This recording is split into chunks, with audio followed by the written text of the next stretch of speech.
Morning everybody. Today I'm going to be going through Mathematics Paper 1 Non-Calculator Edexcel June 2017 Foundation Tier paper.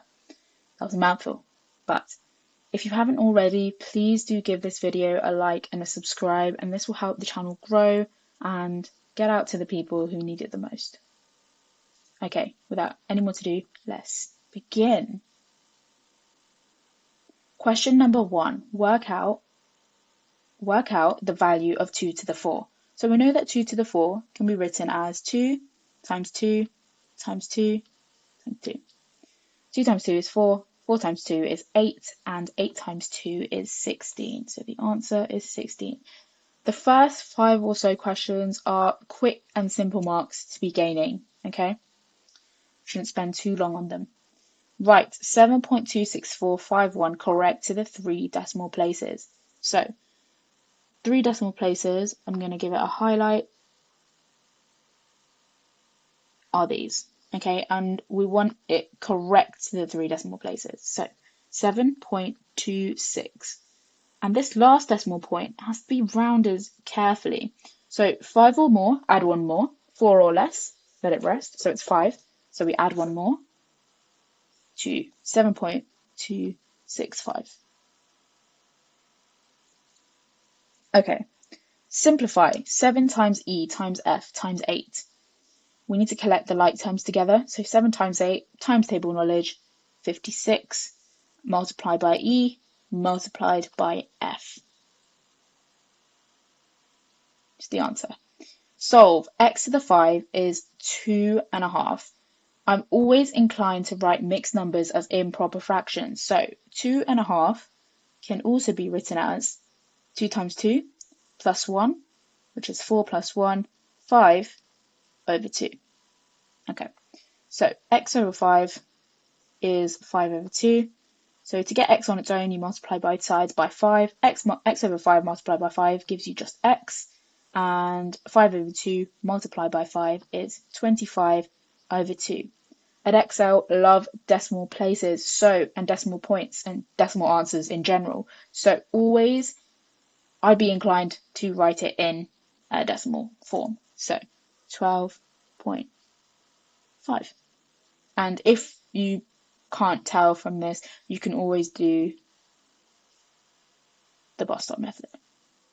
Okay, write 4/5 as a percentage. So we should know that a fifth is 20%. And therefore 4/5, to get to a fifth to 4/5, you multiply by 4. And to get to the answer that you require, multiply both sides by 4, gives you 80%. If you didn't know that, you should know that 5/5 is 100%. Same with 11/11ths, or 100 over 100, or anything over itself would give you 100%. And a fifth would give you 20, because you divide both sides by 5, and then you'd be able to find 4/5 using the formula here. Work out 60% of 70. 60% can be written as 60 over 100. The key thing is 60%. Cent means 100. I don't know if any of you guys know French, but cent means 100. So 60 per 100, 60 over 100. And this can also be written as 6 over 10, because we can cancel out these zeros here. 6 over 10 of can be replaced with a multiple, 70. And 70 divided by 10 gives us 7, and 7 multiplied by 6 gives us 42. And this is just times table knowledge. Question number 6. Sammy spins a fair 4-sided spinner. On the probability scale, mark with a cross the probability that the spinner will land on B. It's fair, and there's 4, so we know that the probability of it landing on one of these is a quarter. And as B appears twice, we know that the probability is twice the number it lands on one of these, because this is a quarter, this is a quarter, that's a bad 4, and this is a quarter, and this is a quarter. So quarter plus quarter is a half. Mark the X here. The second question asks, on the probability scale, mark with a cross the probability that the spinner will land on F. we can see that on the fair four-sided spinner, there's only A, B, and C. B twice, and A and C.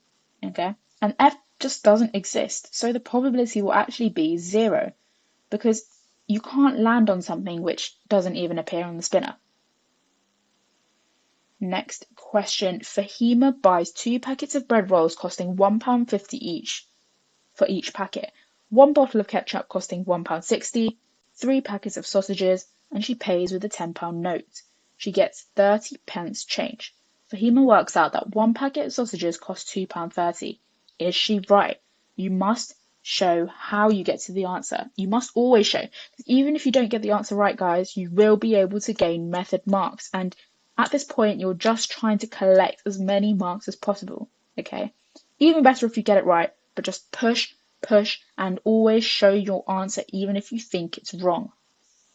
Okay, 2 packets of bread rolls cost £3 because 2 lots of £1.50 is £3. 1 bottle of ketchup costing £1.60, and 3 packets of sausages. You can use algebraic notation, but I would suggest sticking to the simpler route just so you don't make any mistakes. But if anyone is retaking and you know that you have to use, you know how to use algebra, then feel really free to use algebra here, because you can use algebra in place of the 3 packets of sausage. However, I'm going to go through the way that is suggested in the mark scheme. So £10 subtract 30 pence gives you £9.70. Okay, and this is what she used to pay for all of this.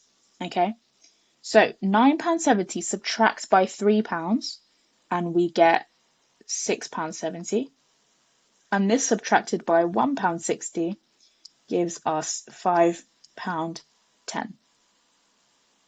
Okay, perfect. And we know that this is the cost of 3 sausages. So £5.10 divided by 3, it's because we want to find 1 packet of sausages. So 1 3 goes into 5, carries over the decimal point. 7 3s goes into 21, and 0. So we know that 1 packet actually cost her £1.70. So Fahima is, my pen is being really weird, is wrong, as £1.70 is the true cost. You don't have to write everything word for word, but something along those lines, just to show why she is wrong and the fact that she is wrong. Question 8. Work out 5/8 multiplied by 3/4. So for this question, for questions like these, you always have to see if you can simplify the question down. And in this case, you can't, because they're already in its simplest form. So we'll just get straight to the multiplication. 5 times 3, 15. 8 times 4, 8 times 2, 16. 16 multiplied by 2 is 32. So this answer is 15 over 32. Work out 2/3 subtract 1/4. Okay, and in this case, we know that subtraction and addition always the same denominator. And to find this, you need to find the lowest common multiple. If you can find the lowest common multiple just by looking at this, then perfect. Just plow through this question. However, if you struggle with lowest common multiples, then do this here. So the denominator on the first one. So write down whole lots of times tables for this one. So 3, 6, 9, 12, 15, 18. You don't have to write down as many terms, but sometimes the lowest common multiple is quite big. And same with 1/4. So a 4, 4, 8, 12, the pen, 12, 16, 20, 20. I don't have to carry on because we know that there's a lowest common multiple here, which is 12. And so we want to make both of these 12. To make 2/3 into 12, we know that 3 multiplied by 4 gets to 12. And so you have to do the same thing to the top. 2 multiplied by 4, which is 8. And same with this side. We know that 4 multiplied by 3 gets to 12. We have to do the same thing. So 1 multiplied by 3 is 3. And this gets us to 5/12.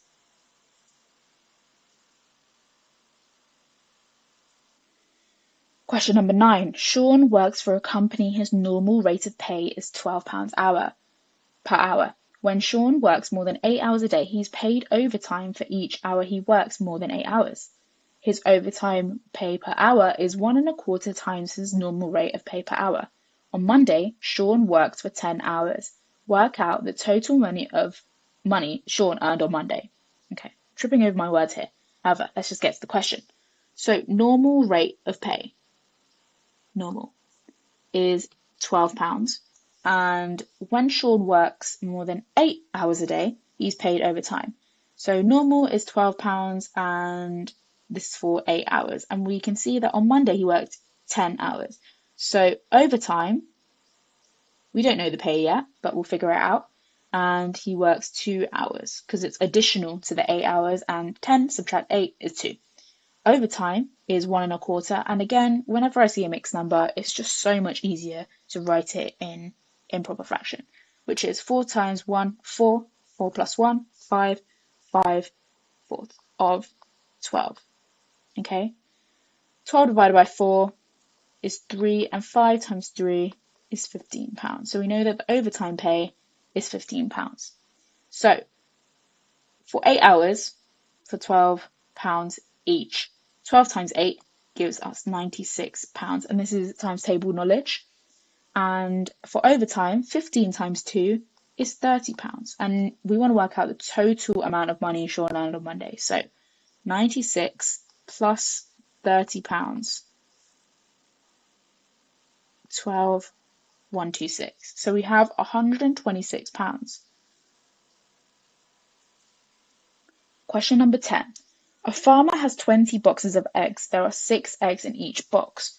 Write as a ratio the number of eggs in 2 boxes to the number of total eggs. Give your answer in the simplest form. The number of eggs in 2 boxes. So let's figure this first bit out first. The number of eggs in 2 boxes. So in 1 box, there's 6. So in 2 boxes, there's going to be 12. Okay? The total number of eggs. So we know that the farmer has 20 boxes of eggs and there's 6 eggs in each box. So 20 multiplied by 6, 0 times 6 is 0, and 12 times 6 is 12, is 120. So there's 120 eggs in total, and we want it in the simplest form. We know that we can divide this both by 12. 12 divided by 12 is 1, and 120 divided by 12 is 10. And this is the answer in the simplest form. Moving to question number 11. Ooh, a sequence question. These are normally worth quite a few marks, actually. 6 marks. Lovely question. A sequence of patterns is made from circular tiles and square tiles. Here are the first 3 patterns in that sequence. Pattern number 1, pattern number 2, and pattern number 3. How many square tiles are needed to make pattern number 6? So let's spot the pattern first. So pattern number 1, so the first pattern, I'm just going to draw a line. Hopefully it straightens out. Yep, perfect. I'm just going to draw a line. So the first term, so this is the term so we don't get mixed up. The first term, we have 1 square. This is square. And for the second term, we have 4 squares. And for the third term, we have 9 squares. Okay? And we need to spot the pattern here. And by now, you should know that this is the square numbers. The square numbers is 1, 4, 9, 16, 25, and it just goes on and on and on. Okay? And to find the 6th term, we would have to square it, which 6 times 6 is 36. So there would be 36 square tiles. Okay? How many circular tiles are needed to make pattern number 20? Okay, we're going to do the same thing, however, this time for the circles. Term, circles. So for the first term, we have 1, 2, 3, 4. 4 circles. Make sure you count very carefully. Some people trip up on this and you can lose marks by doing this. And for the second term, we have 8. And for the third term, we have 12. Okay, so this pattern here is you multiply 4 to the number, the nth term, or the number of term that you have. So 1 times 4 is 4, 2 times 4 is 8, 3 times 4 is 12, and whatever term you want to find, multiply that by 4, and then you'll get the number of tiles required. So we want to find 20, and we need to multiply this by 4. which gives us 80. So 80 tiles. Part C. Derek says when the pattern number is odd, an odd number of square tiles is needed to make the pattern. Is Derek right? You must give reasons for your answer. Okay, so when the pattern number is odd, 1 and 3 and 5 and 7, so on, is the number of square tiles odd? So firstly, you know a fundamental, which is odd multiplied by odd is equal to odd. And we know that to find the square numbers, you need to multiply the term by itself. So square it. 1 squared is 1, 3 squared is 9, 5 squared is 25, 7 squared is 49. You don't have to write all these terms, but I'm just going to write 4 just to be safe. And this should be, yeah, enough reasoning. I'm just going to rub this out because this is quite annoying. I just need a pen to work properly. And odd. Okay. Oh, what happened here? Odd multiplied by odd. Okay. Question number 12. There are only 7 blue pens, 4 green pens, and 6 red pens in a box. 1 pen is taken at random from the box, and write down the probability that this pen is blue. So we need to find the total number of pens in that box. And to find the total, we do 7 plus 4 plus 6, which gives us 17. So we need to find out if the pen is blue. So there's 7 blue pens in a box of 17 pens. And this will give us the probability that the pen is blue because it's taken at random and we assume that the probability of getting picked is the same. So 7/17. Question number 13. The diagram shows a tree and a man. The man is of average height. So the bulbs that should be pinging right now is that average height. So this, you need to have some knowledge about an average height of a man. So this is estimation. You're being assessed on estimation here. The tree and the man are drawn to the same scale. Write down an estimate for the real height in meters of the man. So you just have to estimate. I'm going to say 1.7 meters because I think that's the height of my dad. So yeah, I'm just going to write 1.7 meters. And usually the mark scheme will give you a range. So you should be fine as long as it's not silly like 100 meters or 0.2 meters. Find an estimate for the real height in meters of the tree. Okay, so what it wants us to do, so we know that, I'm just going to select it and copy. Okay, so copy here and see how many times you can do this. Obviously you can do this with a ruler.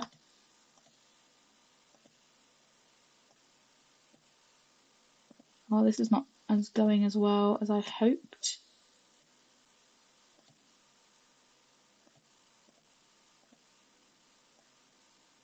So I would say it's about 5 because including the gap here, which I can't seem to resolve.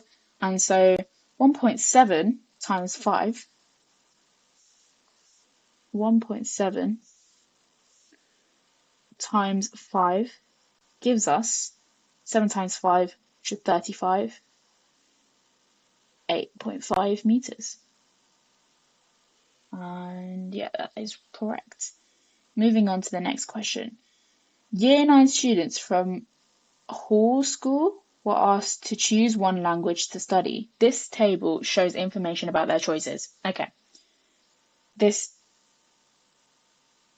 pie chart is what we need to use to portray the information. Okay, so the first fact you need to know is that there are 360 degrees in a circle. Okay, I've got a protractor here. I'm going to see how well I can use it, but obviously you should have a protractor at hand and you should be able to use it.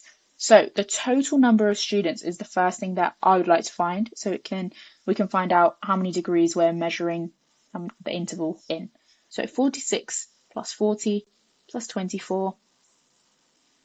So 6 plus 4 is 10, and 5 plus 4 is 9, 9 plus 2 is 11, and this is 120. So there's 120 students in total. There's 360 degrees, and I can automatically see that each student is going to be worth 3 degrees, okay? And this is because 360 divided by 120 is 3. So each student is worth 3 degrees. So 56 multiplied by 3 first is 6 times 3 is 18, and 5 times 3 is 106. 5 times 3 is 15, and then you add 1, which is 168 degrees. Okay. And 40 times 3, 0 times 3 is 0, 4 times 3 is 120, this is 120 degrees. 24 times 3, 24, 3. 4 times 3 is, I'm going to move this out of the way. Hopefully it picks up. Yep, perfect. 4 times 3 is 12, and this gives us 72 because 2 times 3 is 6, and add 1 is 72. 72 degrees. Okay, so now we need to plot this on the graph. Okay, I'm going to zoom out. I'm going to try and use this protractor.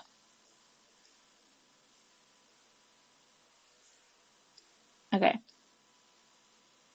arrange. Oh, resize. Okay, perfect. So I'm going to try and, use it like this. This is not very clear, but let me see if I can rotate this.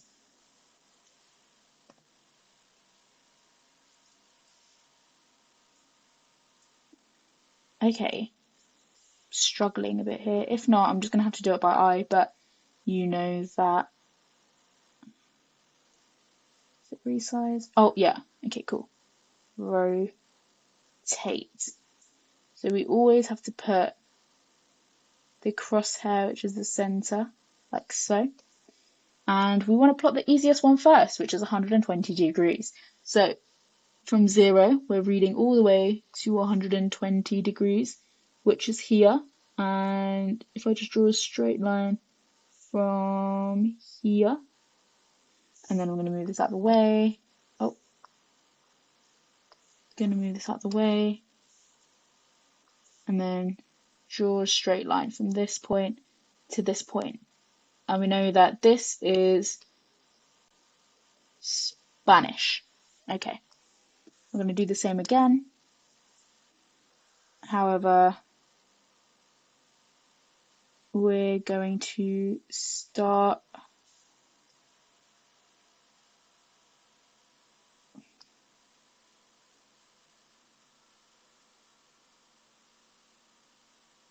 from here. And we're going to, let's plot German because it's 72 degrees and it should be easy to plot. So you can't see, but upside down this is 70, and you just move 2 degrees across, and it's not a very accurate drawing. Obviously this will be way more accurate when you're doing it on paper. I should hope so. I'm sorry. I'm going to move this to the side. And draw a straight line from here to here, which gives us French. Oh no, this is not French. This is German and French.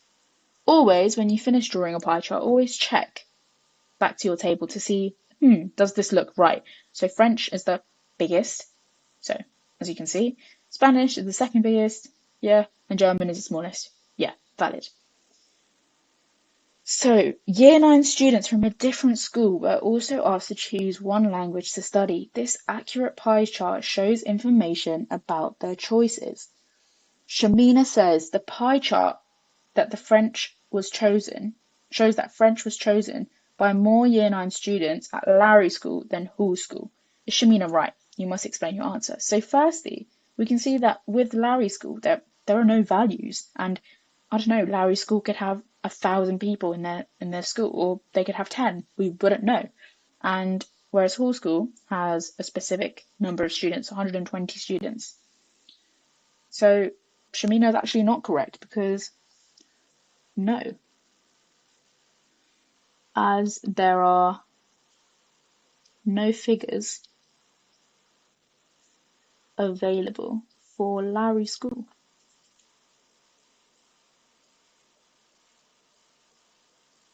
Okay, moving on to the next question. Here is a triangle and a rectangle. The area of the rectangle is 6 times the area of the triangle. Okay, so we're going to read that again. An area of a rectangle is 6 times the area of the triangle. So we're going to first find out the area of the triangle. Okay, so the area of the triangle is half times length times width, or half base times height, whatever you remember it as.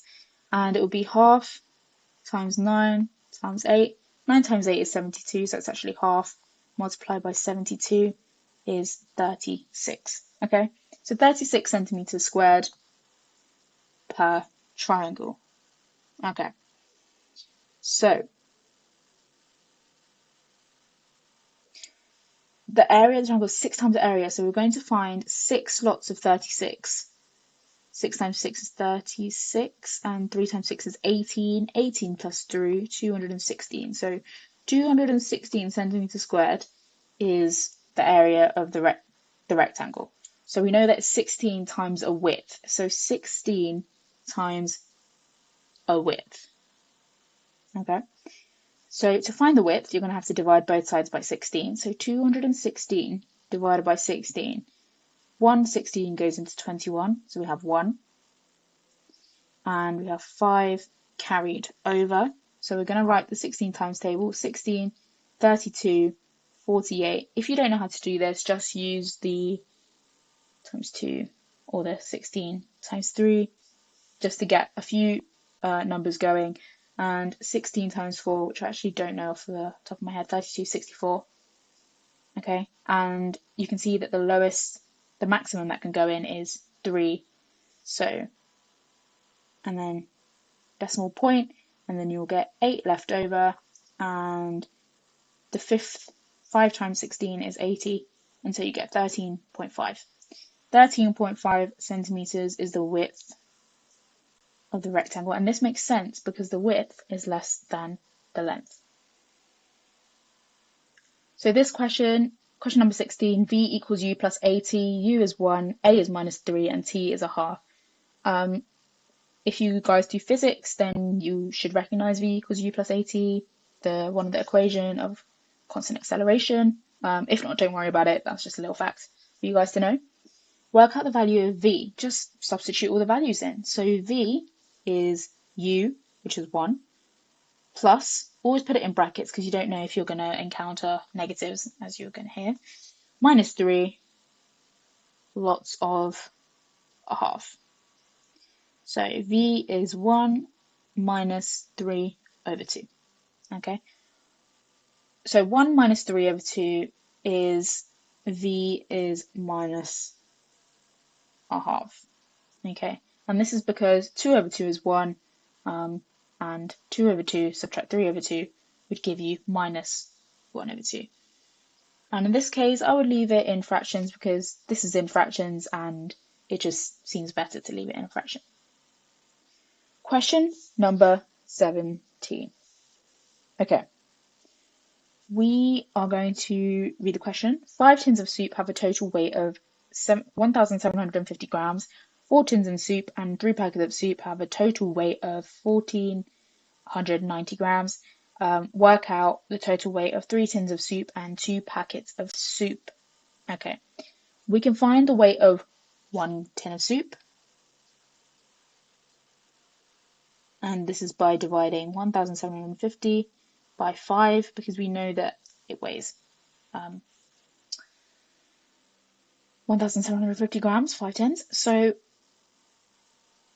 0 5s go into 1, 3 5s go into 17, 2 left over, 5 and a 0. So 1 tin is 350 grams. Okay, 4 tins of soup and 3 packets of soup. I'm just going to write soup. 1 tin soup. 4 tins of soup and 3 packets of soup have a total weight of 1,490 grams. Okay, so 4 tins of soup. 5 times 4 is 20.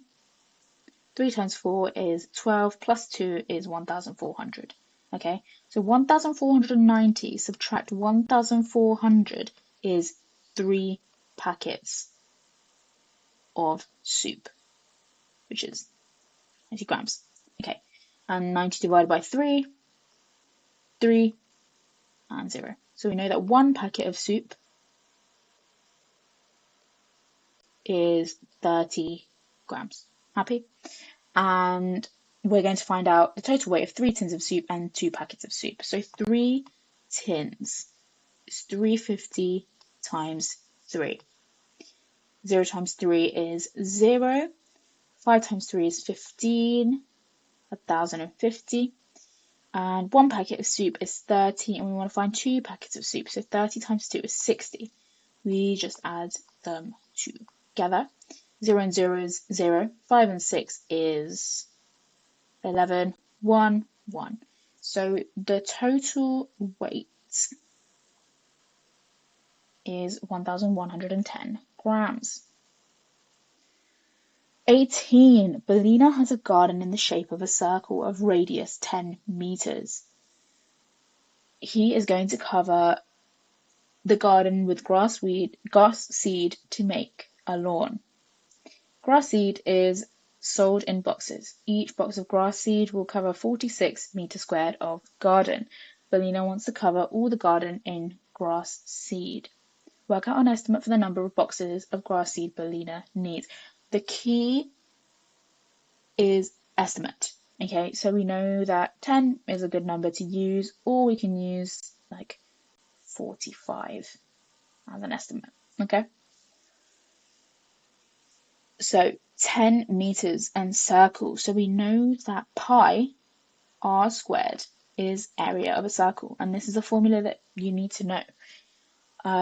And 10 squared pi is the area, which can be written as 100 pi, and pi is 3.14 to the 2 decimal places. Very useful to know. And 100 times 3.14 is approximately 314 meters squared. Okay, and we're going to I would be inclined to actually go easier than this. Just estimate pi to be 3.1 maybe, and then 310 centimeters squared, just to keep it as simple as possible, because in the end the mark scheme will give you a range of answers and it will just see how good you are at estimating. And we're going to use 45 to see the grass seed. So 45, 1, 2, 90, 3, 135, 4 is 180, 4 times 5, 45, 200, 225. And I'm just going to keep going until I can find roughly so we're adding 45 each time to 310, roughly how it will go. Add 45, which gives you 270, and add 45 again, which gives you about 315. So I'm going to say about 315. So that's seven boxes that Belina will need. Is that correct? Have I done anything wrong here? No, because this is 5, 45. Yeah, that'll be 70, 45, 45. Yeah. Next time I should write it down beforehand instead of trying to do everything in my head. I'd say about approximately 7 boxes. Okay. And is your estimate for part A an underestimate or an overestimate? Give a reason for your answer. It's actually an underestimate, as the true area is greater, and therefore underestimate. Okay. Question number 19. So we now have some algebra coming in along, and this is second half of the paper, so just picking up on the skills a little bit. Expand the bracket, 4 lots of x minus 20 is 18. 4x, so we add 20 on both sides so we can get rid of this negative. So when you add 20 to negative 20, 0. Add 20 to this side, 38. And x is 38 over 4. 38 over 4, it's the same as 19 over 2, but write it in decimal places unless it's specified, which gives you 9.5. Okay. T is an integer. Write down all the possible values of t. So we know that negative 3 is not included in t, but it's an integer, which means it's a whole number. We know that negative 2 will be in there, negative 1, 0, 1, and 2, because 2 is included in here, greater than or equal to, whereas this is just the greater than symbol, and this is the greater than or equal to. Okay, so we're going to write it in the answer box. Should have just done this. Okay, question number 20. Asmal is paid £1,500 per month. He's going to get a 3% increase on the money that he is paid. Work out how much money Asmal will be paid per month after the increase. Okay, so a 3% increase means 3 hundredths of 1,500. So we're going to figure out what 3% is. You can cancel out the zeros and just know it's 15, 45 pounds. So we know that a 3% increase is actually just 45 pounds. So 1,500 plus 45 is 1,545, which is the amount that he'll be paid per month. 21. The scatter graph shows the maximum temperature and the number of hours of sunshine in 14 British towns on one day. One point is an outlier. Write down the coordinates of this point. So we're going to have a look at this, and we can clearly see that this does not quite fit in the data. I'm going to do it in red to make it really clear. This does not quite fit in the data, and it's asking us to find the coordinates of this point. So coordinates always are written as x and y, and this is the x-axis. I'm going to go all the way down. This is 10, because if you think about the scale, this would be 8, 9, 10. So for every 5 small boxes is the next integer. Same with this, for every 5 small boxes, the next integer. So this will be 19. And so the value would be x first, on the x-axis is 10, and the y is 19. For all the other points, write down the type of correlation. So this is a positive correlation, because as the number of sunshine increases, temperature increases, and as the temperature increases, the number of sunshine increases. So it's a positive correlation. You can even go so far to say it's a strong positive correlation because all the values are closely scattered together. On the same day in another British town, the maximum temperature was 16.4 degrees. Estimate the number of hours of sunshine in this town on this day. So we should draw a line of best fit.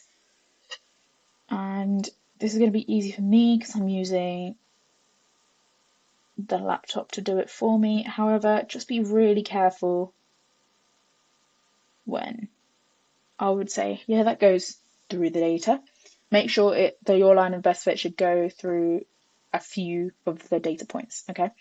And the maximum temperature that we needed to find is 16.4. So each of these small divisions is 0.2, and 16.4 means it's here. And so we're just going to go across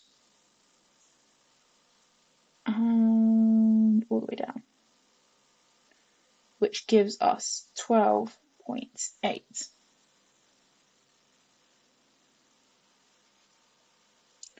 12.8 hours, which estimated would be 13. I don't know why this pen keeps drawing by itself. 13 hours. A weatherman says temperatures are higher on days where there is more sunshine. Does the scatter graph support what the weatherman says, and give a reason for your answer? The weatherman is true, so this is true. Because as sunshine increases, temperature increases, and vice versa. Okay, it's a 5-mark question. 22. Express 56 as a product of prime factors. Whenever you see this question, you should just be thinking to yourself, yes, this is such a good question. So 56, you always start with the tree diagram. Okay, I'm just going to highlight this because this is the number that we're starting with, 56. Okay, 56, first thing to do is divide it by 2. So 56 divided by 2, if you can't do that, you know that is 28. Okay, this needs to stop now. 56. I'm going to try and write in big writing if it will stop. There we are. Okay, so maybe it's the fact that I need to write a bit bigger. 28 can be split into 14 and 2, and 14 can be split into 7 and 2. Can we split 7? No, because it's a prime and we want it in prime factors. So we can write it as, just going to circle these to make it as clear as possible. 2 times 2 times 2 times 7 is the product of prime factors. Work out 54.6 times 4.3. Okay, there is a trick I like to use for these questions, is that I will just write them 456 times 43. And I know I need to come back and go back to DP. I need to go back to DP. Once I've multiplied it, I just need to take away 2DP because I've increased the DP here to get 546 and I've increased to get 43. Okay, I'm just going to do this, which is 6 times 3, 18. Be really careful. 4 times 3, 12. Make sure you add the 1, 13. 5 times 3, 15. Add the 1, 16. I'm going to delete the bottom bit, and the deleting for you would just probably be doing this in pencil and then rubbing it out. You always have a placeholder of 0. 4 times 6 is 24. 4 times 4 is 16, plus 2, 18. 5 times 4 is 20, plus 1, 21. Yeah, so over this is, we're going to add these together. So 8 plus 0. 8 plus 0 is 8. 3 plus 4 is 7. 6 plus 4 is 14. 1 plus 1 is 2, plus 3, and plus 3 here again. So we have 2, 3, 4, 7, 8. Remember, we needed to go back to decimal places. So right now the decimal place is like here. And we need to go back to decimal places. So not here, but here. So the answer is 2, 3, 4, 7, 8. And we're going to write it in the answer box. 2, 3, 4, 7, 8. Okay. This question 24, the area of square ABCD is 10 centimeters squared. So we know to find the area that you have to multiply length times width because it's a square, it's the same thing. Okay. So the length of AD is 3 plus x. And the length of AB is also 3 plus x. And we're going to use some crab claw expanding. And we know that this is 10, okay?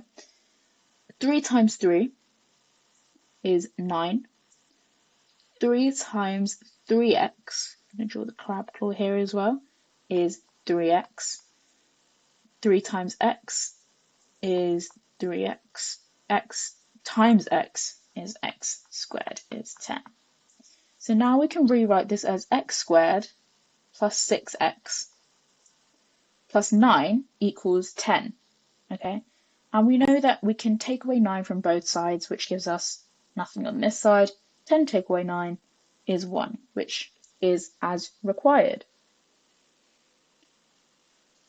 25. So, 25. The rectangular frame is made up from 5 straight pieces of metal. The weight of the metal is 1.5 kilograms per meter. Work out the total weight of the metal in the frame. So you need to find the perimeter.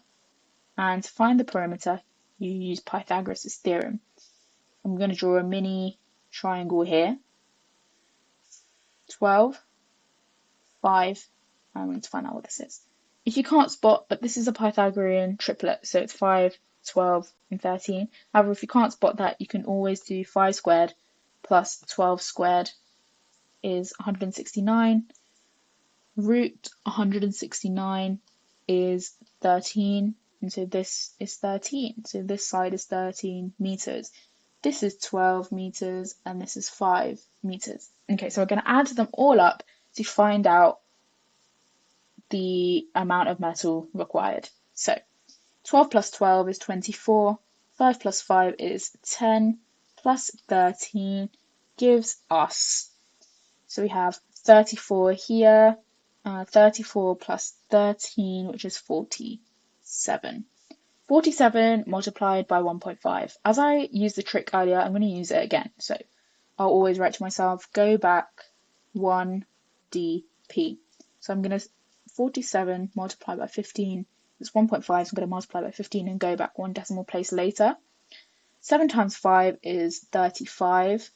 5 times 4 is 20. 235.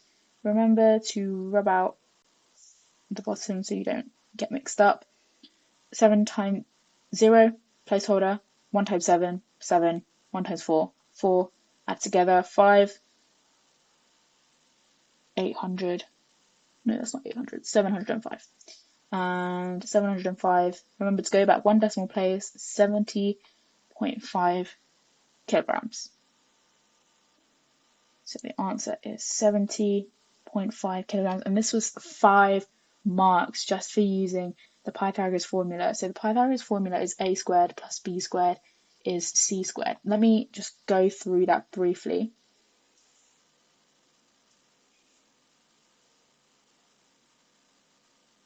Okay, even though that's not. So a is here, b is here, c is here. So a squared plus b squared is c squared. Okay, and you can rearrange this to find either a or b or c. Okay. I think this is the final question. Oh, close. We're close to the final question. The equation of the line is y equals 3x minus 2. The equation of line 2 is 3y minus 9x plus 5.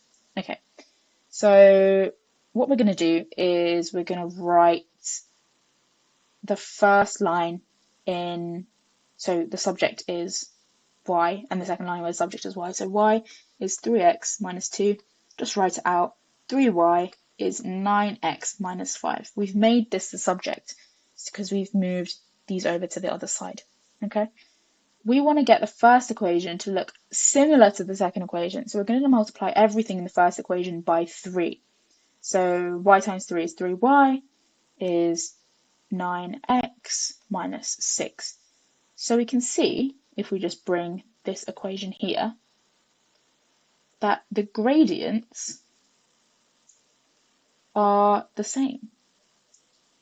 And when the gradients are the same, so if this has, say, a gradient of a half, and this also has a gradient of a half, it means that it's parallel.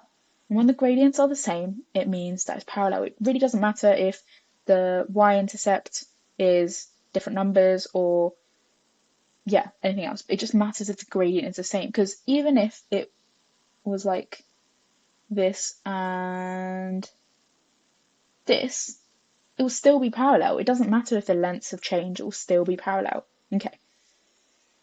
And now we're moving on to the last question, 27. Let's finish off strong.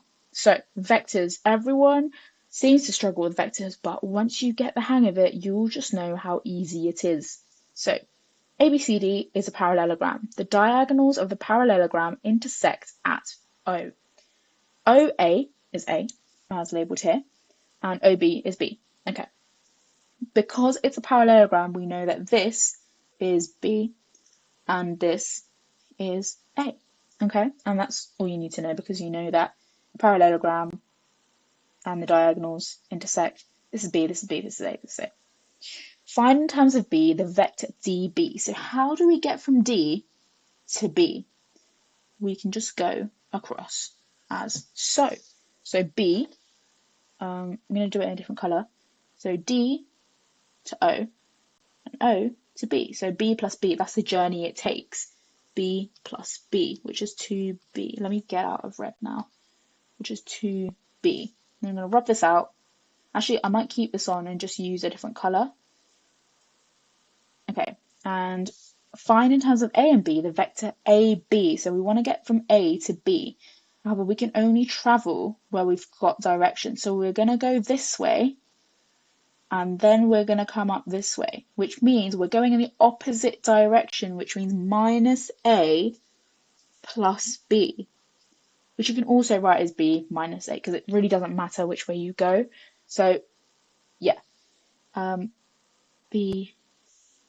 going to go back into black, B minus A, and change the colour. We'll go with purple. Why not? Find in terms of A and B the vector AD. We want to get to A to D. So that means we want to go through this way. It's getting a bit crowded, but hopefully you can still see A to O and O to D. Remember, the directions are so important. So we're going in the opposite direction here. So we're going minus A because we're going the opposite way to A, and minus B because we're going the opposite way to B. So it'd be minus A minus B. So the answer, minus A minus B. Okay, I'm going to go back now to the top and just say to everybody, thank you everybody for watching and staying this far.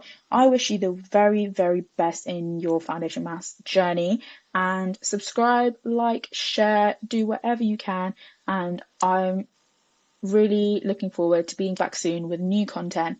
Hope you enjoyed this video, leave a comment, and I'll see you all next time. Bye bye.